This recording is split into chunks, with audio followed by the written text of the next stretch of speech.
কি জানেন, প্রবাস জীবন অনেক কষ্টের। যদি বিদেশ বা প্রবাসী না হইতাম তাহলে বুঝতে পারতাম না যে আসলে প্রবাসী জীবন অনেক কষ্টের। তো প্রবাস আইসা আমি বুঝতে পারছি যে প্রবাসীদের অনেক কষ্ট। না পায় ভালো বাপ মার ভালোবাসা, না পায় বাপ মার শাসন, না পায় ছেলে সন্তানের মুখ দেখতো। আসলে প্রবাসী জীবনে অনেক কষ্টের। দেখেন, আমার জীবনে আমি ঘুম থেকে 7টা 8টার আগে উঠি নেই। আর এই প্রবাসে আইসা 3:30 3টা 4টা 5টা বাজে উইটা, ভোর 5টা বাজে উইটা কাপড় লাতা ধুইতে হয় এবং আপনার রান্না করতে হয়, খাওয়া দাওয়া করতে হয়। কেউ খায়, কেউ। আমার তো সকালে এই 3 মাসের ভিতরে সকালের নাস্তা বা সকালে ভাত দেখি জিনিস মানে দেখি নাই, বুঝতে পারি নাই। তো আজকে একটা ভিডিও করলাম যে আজকে সকালে আমরা একটা ভালো একটা ছুটি পাইছি। শুক্র শনি 2 দিন ছুটি পাইলাম। তো এই 2 দিন ছুটিতে আজকে সকালে শনিবারে সকালে আজকে শনিবার, তা আজকে সকালে দুগা ভাত খাইছি। যে বলতে পারবো যে 3 মাসের ভিতরে আজকে সকালে দুগা ভাত খাইছি। ঠিক আছে, খাওয়া দাওয়া করছি। 3 মাসের ভিতরে আমার মনে হয় আমি একদিনও সকালে খাবার খাইতে পারি নাই। বা সকালে একমাত্র একটা খাওয়া পারোটা, হয়তো বা সেন্টুস, হয়তো বা বন রুটি, এই খাওয়া হয় সকালবেলা। ঠিক আছে, তো হয়তো আমার জানা সত্ত্বে কোনো প্রবাসী সকালবেলার নাস্তাটা ভাত খাইতে পারে না, এতটুকু আমি জানি। তো কেউ যদি খায় তাহলে তো ওদের ব্যাপার।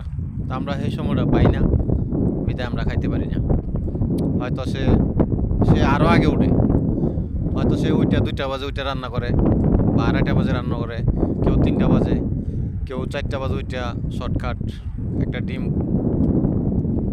কলা দিয়ে আপনার খেয়ে ওঠে। তো আমরা 3 মাসের ভিতরে আজকে ভাত খাইলাম, তাও আবার দেশি খাবার, এই বিভিন্ন খাবার আর কি। তো ভাই, বিদেশ আসলে খুব চিন্তা ভাবনা করে যাবেন, আর এবং কি হাতে পকেটে টাকা নিয়ে আসবেন। তাহলে শান্তিতে খাইতে পারবেন। ঠিক আছে, আর যদি পকেটে টাকা না থাকে তাহলে ভাই বিদেশ আইসেন না। অনেক কষ্ট করতে হয়, অনেক। কেউ কারো হেল্প করে না। দেখা গেছে নিজের লোক 2-3 দিন হেল্প করতে পারে, আপনার তো পুরা মাস হেল্প করবো না, বা পুরা মাস আপনার চালাইবো না। এইটা বুঝে আপনি বিদেশ আসবেন। ঠিক আছে, কেউ যদি বিদেশ আসেন, আমি আপনাদের একটা সাজেশন দিই যে বিদেশ আসাটা অনেক কষ্টের। কেউ অন্ততপক্ষে বিদেশ আইসেন না। কারণ কি জানেন, যে টাকাটা বিদেশ আসবেন, এই টাকাটা আপনার দেশে কিছু করতে পারেন। এই ভাষাটা আমি আমার ফ্যামিলিকে বুঝাইতে পারি নাই যে এই টাকাটা আমার দেশও দিত, আমি অনেক কিছু করতে পারতাম। কিন্তু আমার টাকা কেউ ক্যাশ দেয় নাই। আর আমি যে বিদেশ আসছি, আপনার টাকা রেন্ট করে আসছি। কথা বুঝছেন, বিদেশ যারাই আসে সবাই রেন্ট করেই আসে, আমি যতটুকু জানি।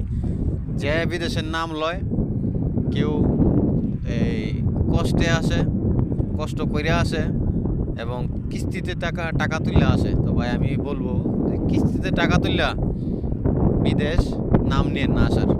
কারণ বিদেশ আসলে কিস্তির টাকা ছাড়া আসবেন। ঠিক আছে, কিস্তির টাকা ছাড়া আসবেন, তাহলে চলে ফিরে খাইতে পারবেন। তবে বিদেশে টাকা আছে, এটা মানি।